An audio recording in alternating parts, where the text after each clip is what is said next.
De alguna manera, las frases que tienen ahí no son frases, sino que encierran un pensamiento y un recorrido de trabajo durante muchos años, y al mismo tiempo ninguna de esas frases concluye nada. Pero se las damos no solamente porque parte de eso vamos a trabajar hoy, sino porque de alguna manera es lo que vamos a abrir y desplegar y darle vuelta durante todo el año. Porque el tema es el siguiente: hay dos maneras de pensar la escuela, hay muchas, pero digamos, por lo menos dos modos de pararse, de pensar la escuela. Uno sería pensarla desde su finalidad, desde su función, y entonces todo lo que no pasa es visto como un déficit y se plantean una serie de dispositivos para reponer eso que debería pasar. O es vista no tanto desde lo que es, sino desde qué podría bajo ciertas condiciones, que es un poco la pregunta que nos hacemos nosotros. Bajo ciertas condiciones la escuela puede lo que puede. Bajo otras condiciones puede una multiplicidad que tampoco las podemos establecer de antemano, pero sí podemos de antemano pensar qué tipo de recorrido, de trazados, de chequeos, de metodologías, de investigaciones podemos implementar para registrar ese universo de posibles que se restringe cuando la escuela solo es finalidad. Entonces, por eso la primera frase dice: solo sabremos de qué está hecho nuestro lenguaje escolar, digamos. Cuando decimos lenguaje escolar no decimos solo la manera de hablar, también decimos la manera de intervenir, la manera de ver, la manera de organizar, la manera de movernos. Solo sabremos de qué está hecho nuestro lenguaje también quiere decir solo sabremos qué tipo de efectos produce mirar de una manera, hablar de una manera, decidir de una manera, intervenir de una manera, pero solo lo sabremos cuando otro hablar lo descalabre. O sea, no es voluntario, no es que porque hagamos un curso de capacitación que se llame vamos a desarmar el lenguaje escolar, entonces tiramos una serie de puntos y ahí, pum, ya somos otro, tipo Slim, antes, después. No, solo cuando otra forma de hablar, otra forma de mirar, otra forma de registrar, otra sensibilidad, choque con eso y lo ponga en cuestión. Este es un librito que se llama Semilla de Crápula. Chicos, ustedes escribieron también, ¿no? Acá. Leandro, que participa de un colectivo, Juguetes Perdidos, escribieron aquí, escriben algo de aquí, ¿no? San de Ligny, una lectura de Ligny. San de Ligny. De Ligny, Fernán de Ligny, nosotros, no me acuerdo si lo tenemos en el campus. Ese al que tratás de indiferente y de dormido. ¿Has visto con qué destreza y qué vivacidad es capaz de birlar un bizcocho en una panadería llena de clientes? Vive, nada está perdido. En la frase vieron que decimos que solo sabremos de qué está hecho nuestro lenguaje cuando otro hablar lo descalabre. Este lenguaje de indiferente, no comprenden lo que leen, aquí estoy agregando cosas más familiares a nosotros, están desinteresados por todo, solo les importa. O sea, este lenguaje se descalabra cuando aparece la vivacidad, la argucia, la lectura del mundo, en el momento en que roba un bizcocho de la panadería. Porque hay que tener, para poder hacer eso, si no lo pensamos moralmente, hay que admitir que estamos frente a alguien muy despierto, que evalúa y calcula en el mejor de los sentidos las posibilidades y los riesgos, que tiene un registro de su entorno, del ambiente, y que está muy tomado por la información que le brinda su relación con el mundo. Entonces, lo otro queda casi como una parodia, esa forma de clasificarlo queda como una parodia, pero queda como una parodia cuando este otro hablar aparece y lo descalabra. Sin este choque, lo otro no aparecería como una restricción o como una esterilidad, salvo desde la perspectiva de un combate ideologicista, argumentativo, que en nombre de no sé qué bien o defensa de los sectores más empobrecidos viene a decir no los trates así, pero siempre desde el mismo registro, desde la misma gramática, desde la misma sintaxis. En cambio acá, un ejemplo muy chiquitito pone de manifiesto eso, pero tiene que traer esa parte del mundo para que se vea, no simplemente desde el tutelaje un argumento que combata otro argumento. ¿Se entiende? Este de acá grita y gesticula. Te asalta con proyectos y reclamos. Aquel de allá duerme y duerme sin sueños. Te dices, la tarea es fácil, voy a despertar al dormido y calmar al agitado. Y no lo consigues porque es imposible, porque la planta está en el grano y porque el grano ya es planta. No lo consigues, y acá decimos, la finalidad de la escuela aleja los posibles. Si nos paramos solamente en la finalidad, voy a despertarlo para que escuche lo que tengo que decir, repita lo que tengo que decir, y después nosotros evaluaremos si repitió bien o repitió mal. No lo consigues, dice, no lo consigues. Si en cambio pudiera leer eso otro que él lee, seguramente el universo de propuestas, de opciones, de preguntas, de problemas a generar juntos sería otro. Es un poco lo que decíamos, la escuela bajo ciertas condiciones, voy a despertar al dormido para que haga lo que tengo que hacer, va a ser una cosa. La escuela bajo otras condiciones podrá muchas más. No sabemos muy bien cuáles porque hay que ponerlas a prueba, pero podrá muchas más. Bajo otras condiciones. No es simplemente una cuestión de confianza religiosa. Yo creo en el otro que en algún momento va a poder... No. Es una cuestión de profunda responsabilidad. ¿Bajo qué condiciones? Algo. ¿Bajo qué otras condiciones? Porque el universo se multiplica. Si quieres que sean ellos mismos y no puedes sino quererlo, métete en medio de ellos sin armas y sin coraza, sin castigos y sin recompensas. Si eres atacado, practica estrictamente el Jiu-Jitsu, que es conocimiento del hombre junto con la manera de utilizarlo. Hablo a través de una imagen, no vaya a ser cuestión de que te salten encima. Si te sucede eso, cambia de oficio. Es que eres demasiado pequeño, que das mal aspecto o tienes los pies planos. Perdón, Sí. cambia de oficio. Si le está hablando a los maestros, es duro cambiar de oficio. Es duro cambiar de oficio, ¿no? Pero lo que pasa que ahí hay que pensar dos cosas, tal vez. Está bueno que lo traigas, Pablo. Dos cosas. Una, que cambiar de oficio no necesariamente significa, claro, dejar de estar ahí y probar otras cosas, sino es salir del rol y la función que me atrapa, que es un escudo. Entonces las flechas vienen así y yo no puedo leer la información para ver cómo me sitúo, sino que me escudo en repertorios, en artificios, en miedos, en derivaciones, en más de lo mismo. Cambiar de oficio acá sería mutar de un rol y una función a un investigador, o como dice Deligny, a un creador de circunstancias. Sería tal vez pensar el maestro más como creador de condiciones que como un escudo atrapado en un rol y en una función que ya plantea todo el vademecum. Entonces, cambio de oficio es, si querés seguir siendo lo mismo, vas a obtener lo mismo. Jan tomó el panecillo de Paul. Entonces Paul recibirá un panecillo de Jan. Sí, pero Jan deberá devolverle a Maurice el terrón de azúcar que Charles había intercambiado por un portaplumas que Henry le había arrancado a Louis, que lo había concedido de Marcel a cambio de una patada en la rodilla y amenazas misteriosas. El mismo Marcel que le había robado 4 bolitas a Paul, que las había tomado prestadas de Jan. La verdad está en el fondo del pozo, pero la soga a través de la cual la sacas es tan larga, que cuando la verdad llegue al brocal, estarás tan lejos que verás solamente el color de su cabello. ¿No les suena algo familiar cuando, por ejemplo, vemos que un pibe no rinde y entonces decimos, vamos a hacer una entrevista a los padres?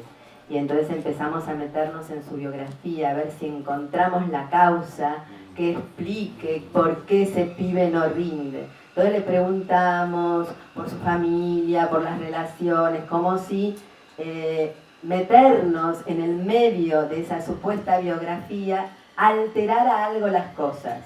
Cuando en verdad lo que hace simplemente es darnos a nosotros más legajos para tener algo más para decir respecto a fulano en las reuniones de personal o con la psicopedagoga o en la es decir, abulta todas las relaciones superestructurales, digamos, de dispositivos y referentes. Pero mientras tanto el pendejo sigue en el mismo lugar, porque el que se mete en la supuesta búsqueda de causas tampoco está atento como el que birló el panecillo para ver de qué se puede agarrar. Simplemente agarró la clasificación, se separó del registro sensible de las cosas que se pueden mover y queda navegando en el oficio. Ahora yo te pregunto algo. Cuando, por ejemplo, vos conocés a alguien... Más que nada, discúlpame, yo Sí. ahora sin contextualizando, trabajando en escuelas muy alejadas de La Matanza, yo soy de La Matanza y quizás el hecho de, no sé, me ha pasado de llevar a un chico a un hospital porque no hay examen, no hay nada, y en ese trayecto conocer quizás por qué, no por el hecho de estar 2 horas en el hospital con él y había que hablar de algo, ¿no? Y en ese hablar de algo... Pero mirá, es distinto. Pero mirá qué interesante. ¿Cómo te llamás? Oscar. Es muy interesante lo que decís, Oscar, porque fíjate, lo que vos comentás es que vos pasó algo que no lo teníamos previsto en una planificación ni en ningún lado. Eso hace que vos tengas que ir a una salita o sea, eso pasó, fue un accidente, algo del azar sucedió. En el medio de esa cosa azarosa empezaron a plantearse charlas y en el medio de esas charlas que se dieron por algo azaroso, azarosamente también te fuiste acercando a ese pibe. Ya no importa tanto la información, sino el acercamiento, pero surgió azarosamente, porque algo de la situación pedía ese acercamiento. No es que vos decís, este chico le va mal, hago una entrevista con los padres, me averiguo todo sobre su vida, bajo el supuesto de que con eso voy a poder resolver la situación con el pibe. Es totalmente distinto a lo que relatas. Lo que relatas tiene un valor enorme. No, pero yo podría, por ejemplo, en el viaje no hablarlo porque el chico no hablaba, podría haberlo sentado... Es distinto. Pero ahí no hay previsión. El pibe no hablaba, suponete, y a vos te inquieta. Tentás otra cosa. Todo lo que relatás está en el medio de tus tentativas. Lo otro no es una tentativa, ya está establecido. Existen las entrevistas, existen los protocolos, existen estas preguntas. Yo voy y las pongo, las realizo. De esto habla Bergson, está buenísimo que traigas el ejemplo. No quería hablar de esto, pero lo voy a decir porque lo dijiste vos. ¿Vieron con el análisis que a veces el psicoanalista dice tal cosa? No, yo no dije tal cosa así, dijiste tal cosa. Bueno, esto lo dijiste vos, así que está buenísimo. Me parece que también está buena esa incomodidad que sentiste, que es la que te hace accionar, que es la que te hace probar, porque desde la incomodidad te pones a pensar. Es esa cosa, él decía, bueno, de algo había que hablar, Está buenísimo. de algo había que hacer. Claro. ¿Cómo te llamas? Marcia. Está bueno lo que dice Marcia, porque la incomodidad como motor no es igual que la prevención como intervención. La incomodidad no es igual que la necesidad de reparar, que la certeza de que hay un dispositivo que me va a decir cómo reparar esto. O sea, la incomodidad te pone vulnerable, mientras que los dispositivos ya armados te dan más seguridad. Lo que quería decir que me parece genial lo que tu ejemplo es esto. Bergson, un filósofo francés, hace una diferencia entre realizar y actualizar. ¿Qué sería? Yo, por ejemplo, tengo en la cabeza que quiero construir una casa a 2 aguas. Entonces voy, busco los materiales, hago un diseño así. La casa termina siendo lo que yo me imaginé, en la cabeza ya. Eso sería el plano de realizar algo que ya está pensado, algo que ya está diseñado. No hay ninguna sorpresa, no le sumo a la existencia necesariamente algo nuevo, ni algo a mí me ha conmovido profundamente. Solamente realicé una cosa, no está ni bien ni mal, es para distinguir que lo tenía en la cabeza. Pero después está lo que él llama la actualización. ¿Qué es eso? uno lee virtuales, que son cosas que están en la existencia, en los ánimos, en las relaciones con los otros, en las sorpresas, en los registros sensibles, pero no entendemos muy bien de qué se trata, pero algo nos incomoda, como decía ella. Entonces lo que hacemos es tratar de ver si yo tomo algo de eso para probar alguna cosa en la existencia. Vos, por ejemplo, tuviste un accidente, un pibe. Vos vas con él en el auto. Vos ves que hay algo que te incomoda, suponete su silencio. Y empezás a ver por dónde aproximarte. Y empiezan a salir cosas. No entendés muy bien de qué se trata, pero cosas que los aproximan. Que serían virtuales porque son cosas nebulosas, son cosas de los estados de ánimo, son inquietudes, son balbuceos, no son cosas muy formalizadas.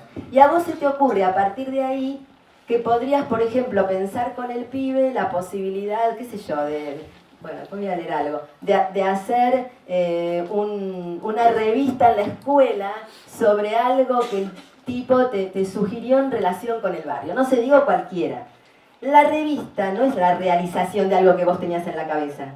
Surgió como posibilidad de actualizar algo, es decir, de poner en la realidad algo que conectaba con un problema, con un estado de ánimo, con una inquietud.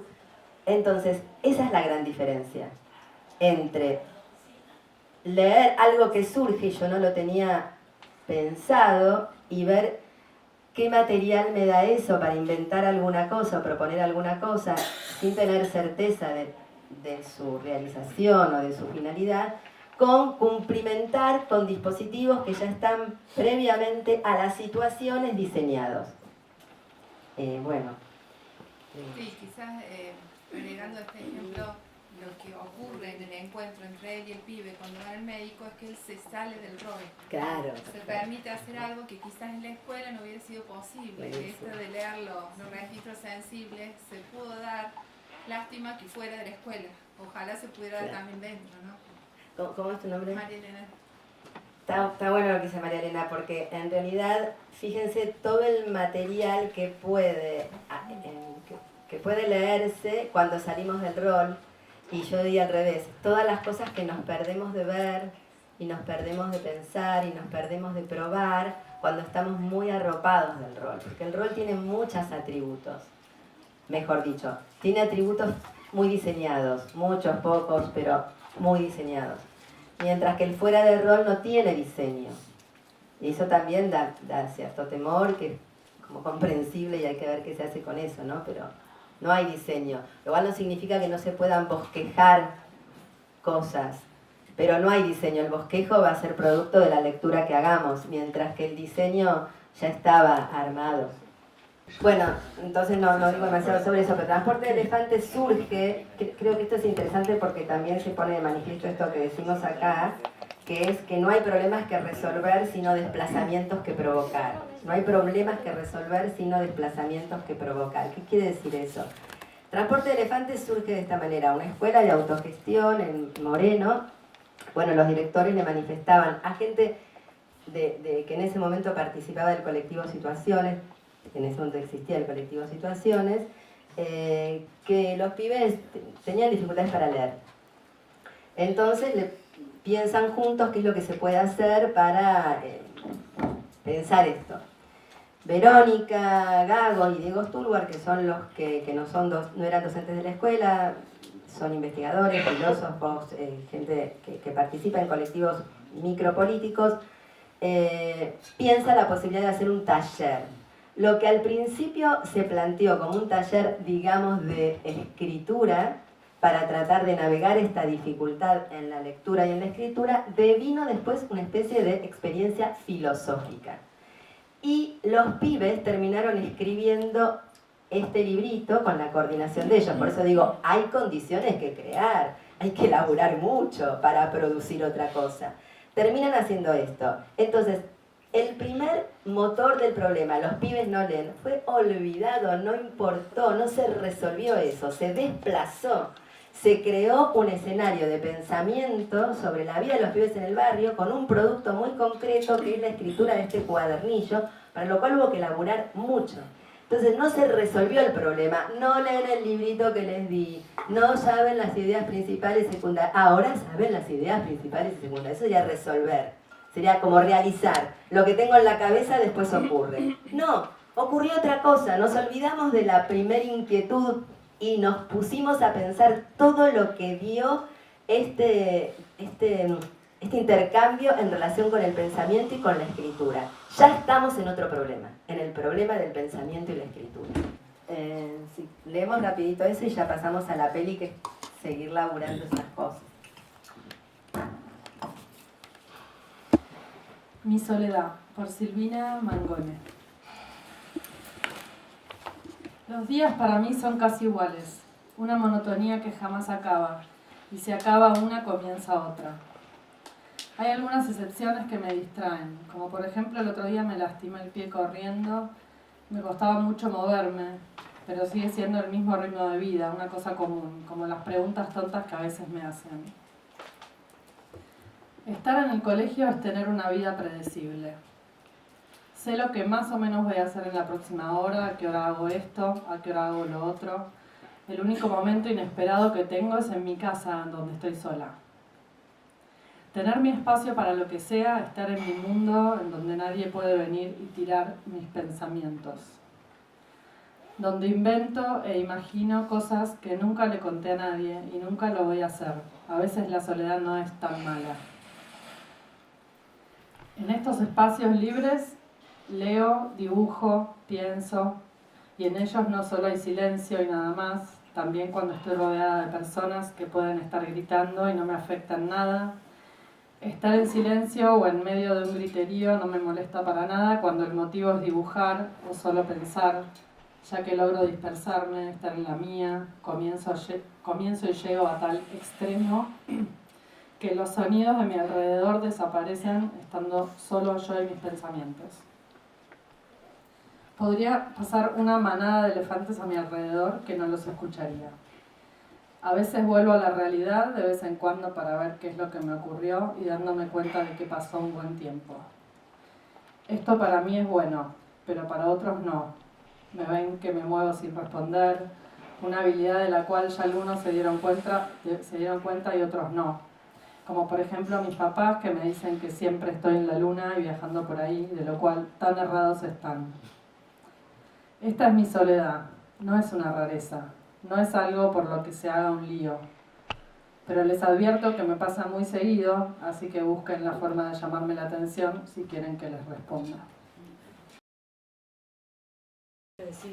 Claro, no es que decido desplazar, gracias, Agus, es que, por ejemplo, hay que ver, bueno, ¿qué necesito para pensar esto que no sé pensar?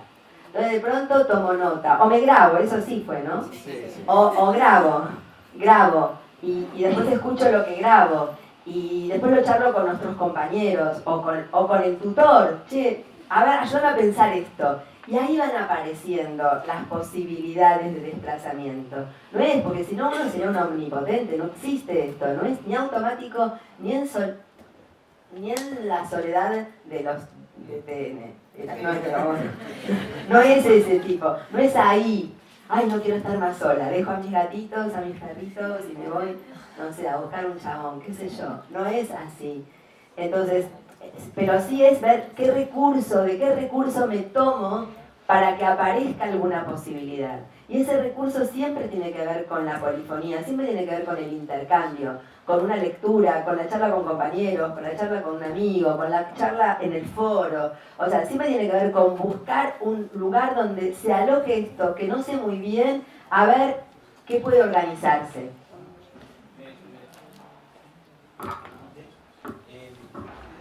Mencionaste una palabra que es la polifonía, entonces me tocaste mucho su propia música. Y digamos, es como que siempre nos han formado para que la cosa sea consonante y estable. Y la verdad que la música sería muy aburrida si no existieran las disonancias. Entonces, tomando esto, ¿no? Venía como recién tratando de elaborar la importancia de ser capaces de provocar uno la disrupción en eso que está pasando, ¿no? En eso que, sí, yo me siento movilizado o hay algo que me incomoda, pero también uno puede generar la disrupción en el otro para generar desplazamientos en el otro y que se pueda dar una dinámica distinta, ¿no? tenemos miedo a que de lo que se nos sale de los esquemas y no nos abrimos por ahí a una práctica que esté abierta a lo que no sabemos que puede generar, ¿no? Y esa actitud a los docentes nos cuesta mucho. Sí, está bueno lo que decís de las disonancias. Nosotros tenemos un capítulo en el libro Política de la Escucha que plantea el tema del método, y uno de los métodos y una de las cosas que planteamos es la disonancia. Ahora, ¿cómo es tu nombre? Perdón. Camilo. El tema es que las disonancias siempre están. Lo que nosotros no podemos es escucharlas, porque estamos como muy arropados de un lenguaje clasificatorio, certero, muy hipercodificado. Entonces las disonancias están muy opacadas, casi son inaudibles. No, de que puede haber una especie, siempre decíamos que frente a una incomodidad se puede leer automáticamente como ruido, al leerlo como ruido llevar al plano de la realización en pos de buscar seguridad, restituir esto que decía Sergio del plano de la finalidad. Pero también hay un sentido positivo, creo yo, de la seguridad y del cuidado, que sería, frente a una incomodidad, leerlo como una disonancia, esa disonancia armar un grupo de investigación, de trabajo, de vínculos, etcétera, como para eso germinal, eso más embrionario, bueno, tratar de actualizarlo y llevarlo a algún plano de efectuación.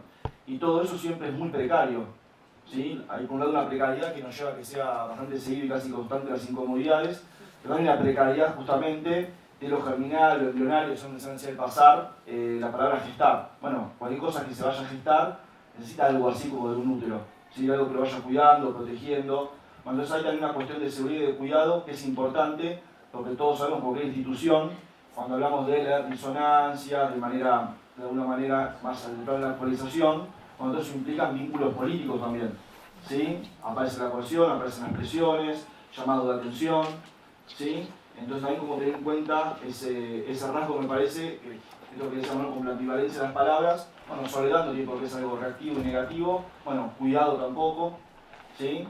Y bueno, como tener en cuenta con esa seguidilla, que por eso era como muy dicotómico, ¿no? Realización, actualización, pero bueno, tener en cuenta como ese posible camino como para pensar esta cuestión como de ambivalencia de las palabras, y que cualquier apuesta germinal necesita algo de cuidado, tener en cuenta los vínculos políticos que hay en cualquier institución. Claro. Lo que vamos a ver ahora es un corto que se filmó en Brasil, creo que en el 2016, en San Pablo, se llama Mi amigo Nietzsche.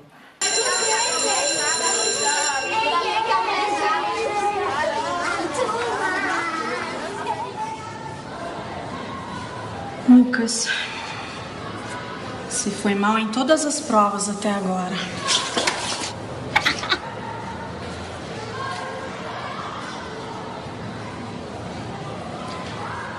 Você tem que ler mais. Ler de tudo que aparecer. Tem que treinar, viu? Não vos conformeis com esse mundo.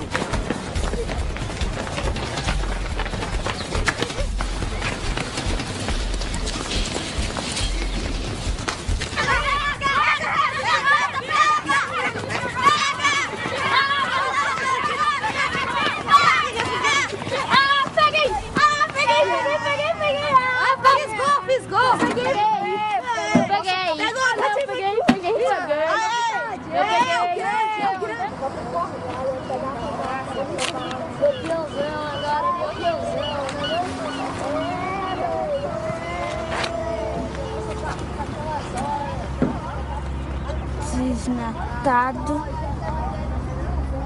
filtro de papel.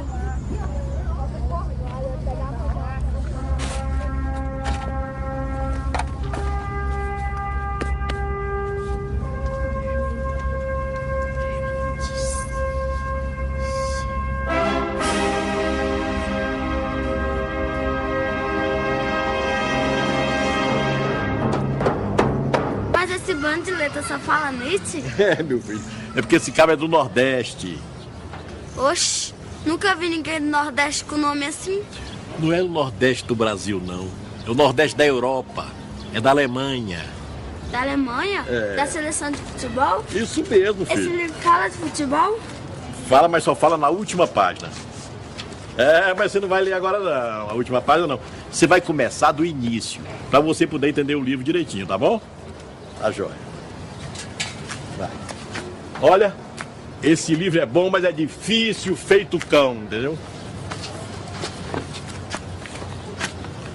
Mas você não pode desistir, tá? Não desiste.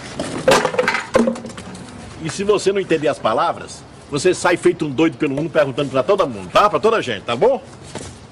Tá. Tchau. Obrigado. Nada. Meu hálito livre sopra através das paredes, penetrando nas prisões e nos espíritos presos.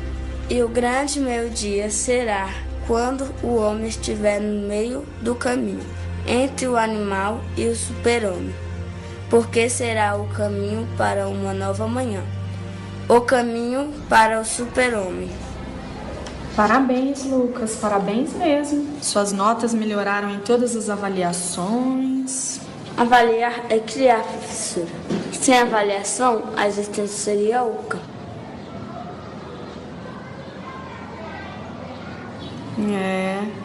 Seria. Pois é, ele ficou doido. Sim, mas as notas deles melhoraram em tudo, hein?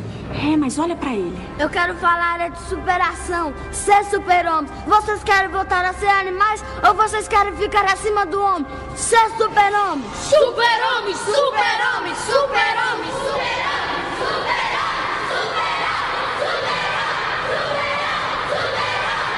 Ele não é mais um menino, ele é uma dinamite. Liga pra mãe dele. Acá hay una compañera que planteó el tema de, bueno, ¿qué es leer? No sé si existen esos términos, pero de alguna manera aparece algo de la lectura que desborda el código de la representación que tiene la escuela acerca de lo que es leer. Ahí ya aparece un dicho que la película lo sugiere, pero que ya no se restringe a lo que le pasa a los personajes. Es el problema de la lectura. Parece que hay algo de la lectura que tiene que ver con la ignorancia y que tiene que ver con entrar en un universo de relaciones. Ya el nene nos olvidamos, desplazamiento, entrar en un universo de relaciones y una ignorancia. No entiendo, parece que leer es más no entender lo que se lee que entender lo que se lee. Porque cuando se entiende lo que se lee, no se lee. ¿Por qué no se lee? ¿Por qué creen que cuando se entiende exactamente lo que se lee, no se lee? No te haces preguntas. Claro, porque leer es siempre ir más allá de esa literalidad. Leer es siempre lo que da a pensar esa lectura. Nunca es quedarnos en la literalidad de la lectura. Leer no es entender, porque si entendemos, estamos sometidos a la sacralización de un autor o de una letra, y hay algo de nuestra experiencia de pensamiento que queda opacada en la sacralización del autor. Si leer es entender al autor, es entender sus supuestos. Si leer es ingresar en pensar algo que no lo pensé antes de la lectura, hay un poder en esa operación que ya no está restringido al código estricto de la lectura. Entonces es raro, ¿no? Leer no es entender, casi es una provocación decirlo así. Lo estoy exagerando para que podamos ingresar en otro lado, no es que no hay que entender nada, pero lo estoy exagerando y lo digo como provocación. Leer no es entender. Bueno, ¿qué más? Dos cosas para mí. El tema de la atención de los pibes en el barrilete. Ahí pienso en mis alumnos de la modalidad joven y adulto, que no prestan atención. ¿Qué tendrá el barrilete? Y después, no todo lo del basural es desechable. Porque encuentran dos libros importantes. Y un instrumento musical. Una cosa, perdón, del basural que es muy importante, que decía, ¿cómo te llamas? Néstor. Que decía Néstor. Porque que el libro esté en el basural es que está fuera de lugar, ¿no? O sea, el lugar del libro es la biblioteca. Pero cuando el lugar del libro es la biblioteca, también eso viene cargado de una especie de solicitación. Si yo leo un libro que está en la biblioteca, ya en principio me merece respeto. Hay como una asociación. cuando el pibe le despierta curiosidad, algo que está fuera de lugar, ya ahí tiene un terreno conquistado enorme, porque no está totalmente tomado por la serie, biblioteca, libro, sacralización, y la atención viene de otro lado, tal vez del fuera de lugar, tal vez de la disonancia, ¿no? Porque disuena un libro en el basural, y un libro como Nietzsche, un libro como Marx. Entonces ahí es interesante ver la operación, o sea, qué hace que llame la atención algo que está fuera de lugar. Perdón, yo quería decir que me parece que, hablando de la lectura también, que en definitiva, si tomamos en cuenta la escuela, en el fondo, hablando de finalidades, no queremos que lea, queremos que lea como nosotros queremos dentro de ese dispositivo, digamos. Es como, a mí lo que me despertó también la disposición de los cuerpos, ¿no? Una cosa es en la escuela cómo estaba el cuerpo del personaje ahí y cómo se dispone el cuerpo en los lugares fuera de ese dispositivo, ¿no?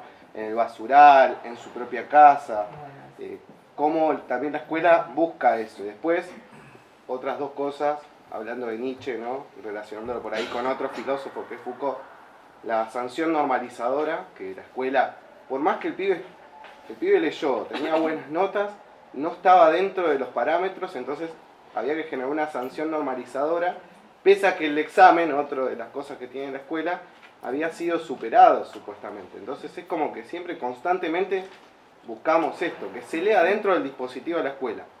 Entonces en el fondo no nos importa si lea o no, sino que lea dentro de lo que nosotros, en nuestro rol ahí de docente, pero la institución en general busca. Que es que... ¿Cómo es tu nombre? Leandro. Leandro, que es muy interesante lo que decís, porque acá la cuestión no es ver, por eso yo hacía ese chiste sobre el macrismo, pero lo pienso como estética, más allá de una figura personal. La cuestión no es, ese chico podía, Claro. Podía, pero lo que pasa que en la escuela... No, la cuestión es ver que cualquier cuerpo en una condición baja, pedorra, no puede nada. Y cualquier cuerpo en una condición más abierta y más estimulante puede un montón de cosas. Entonces me parece que de nuevo estamos pensando las condiciones, no tanto las capacidades innatas, que ninguno de nosotros de antemano puede una cosa o no puede la otra. Ninguno de nosotros es genial ni es un estúpido. Pero bajo de ciertas condiciones somos estúpidos. Y bajo ciertas condiciones somos más interesantes. Desde otro punto de vista se puede caer también en un voluntarismo. Claro. Desde la buena voluntad yo busco y hay cierta omnipotencia. Y hay cierto discurso también que suena progresista que busca eso, ¿no?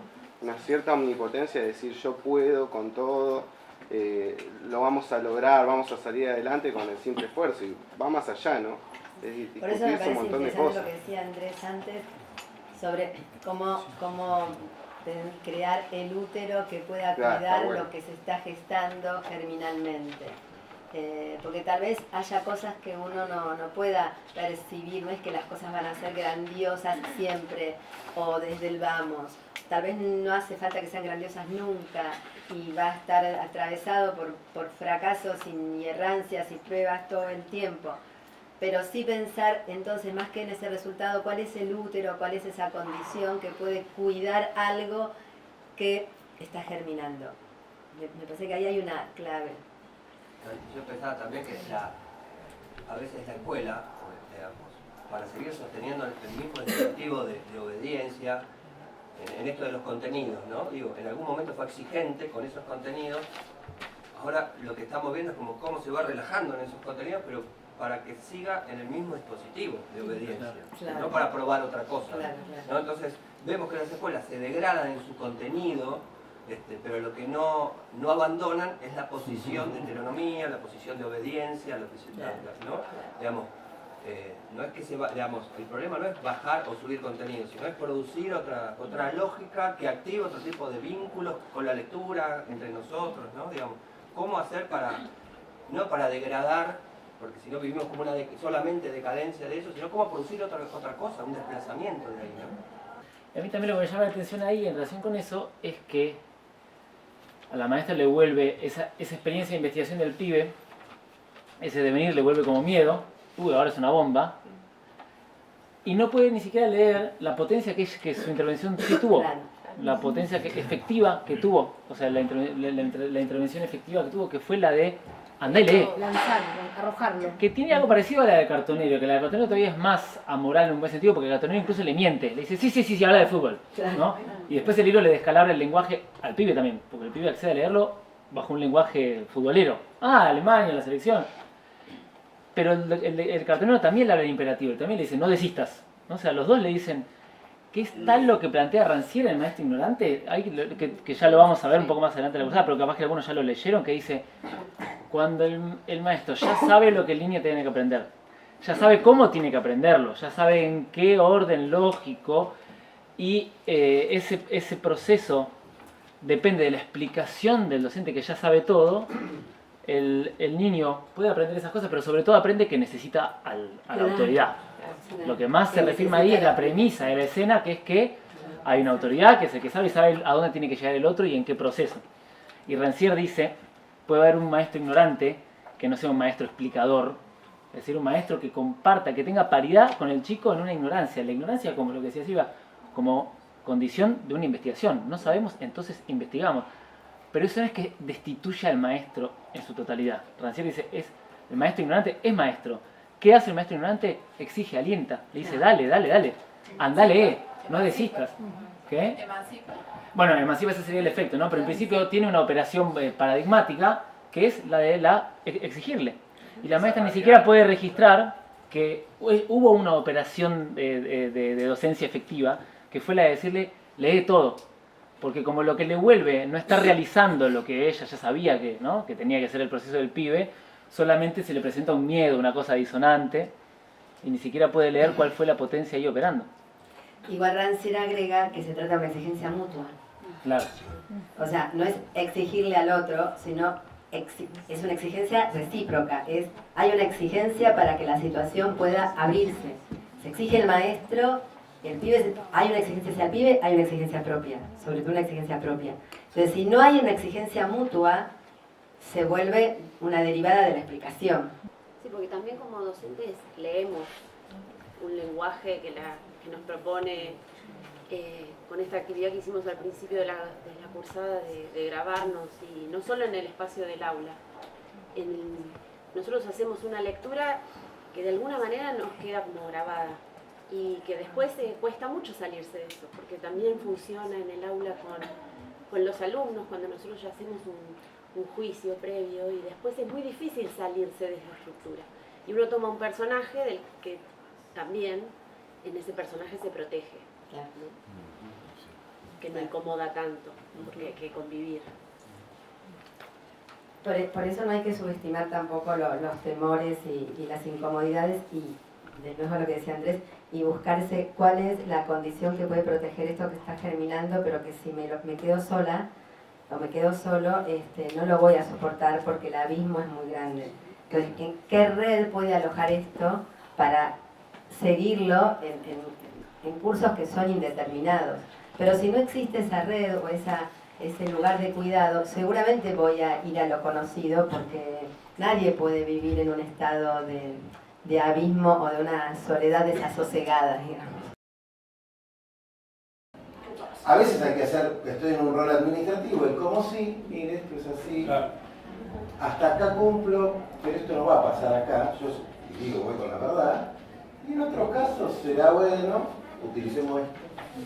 Claro, no todas las flechas tienen el mismo peso, ni la misma carga, ni el mismo rol, ni la misma potencialidad de oportunidades, digamos. Una exigencia por ahí administrativa, en cualquier ámbito, no es lo mismo que una interpelación directa de los pibes con los que están laburando, los docentes con los que están laburando para que laburen con pibes. Bueno, pero es interesante eso porque en ese trabajo, que también es muy fino y muy sutil, de intentar seleccionar cuáles son las flechas que te van a resbalar y cuáles no, porque también hay un peligro ahí que es el que vos te puedes blindar desde la indiferencia también. Porque si todas las flechas te resbalan, es una nueva armadura, digamos. Incluso muy de la época y más peligrosa que otro tipo de armadura, ¿no? Inmunizarse. Inmunizar vía tengo la experiencia del trámite, soy indiferente a todo lo que pasa. El cinismo, ¿no? El cinismo, digo, cuando no lo tomas como una lógica, digo, para actuar en una situación X, sino que te toma digo, de manera total. Yo no quiero que me pase nada. Exacto, ya es una priori, entonces ya se transforma en una moral. Y bueno, ahí eso es lo complicado. Distinto es decir, hay un trabajo ahí de percepción para ver qué flecha me va a resbalar y cuál no, cuál flecha me va a afectar mucho más, cuál voy a poder esquivar, cuál voy a poder zafar. Que tendrá que ver con lo que él quiere construir. Con el rol, con el rol. Yo hay flechas que no puedo esquivar. Usted por ahí sí es su rol. Y otras yo como docente no. Sí, por ahí estaría como hacer de la escucha algo un poco más grande en el sentido de correrlo de la literalidad. O sea, la escucha puede ser eso, como disponer de un espacio y un tiempo para encontrarnos a hablar y te escucho. Y ahí por ahí no hay una escucha. Y por ahí hay una escucha distinta de todo un montón de situaciones que fueron pasando a lo largo del año.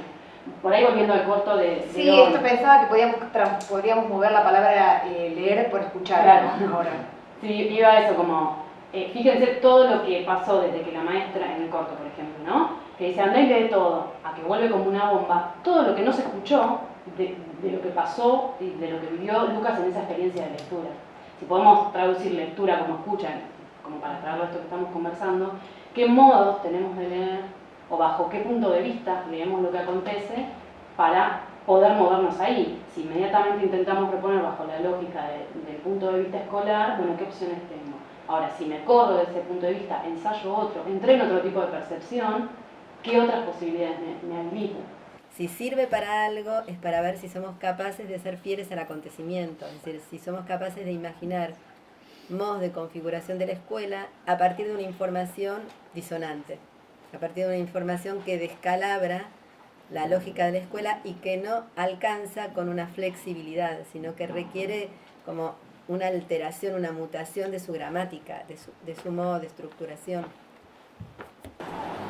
No sé si se alcanza a leer, pero me parece que situar que la cuestión es rendimiento versus, no me gusta el versus, pero no se me ocurre otra cosa, cualidades de la experiencia es importante. O sea, ¿qué sería una escuela si no fuera rendimiento?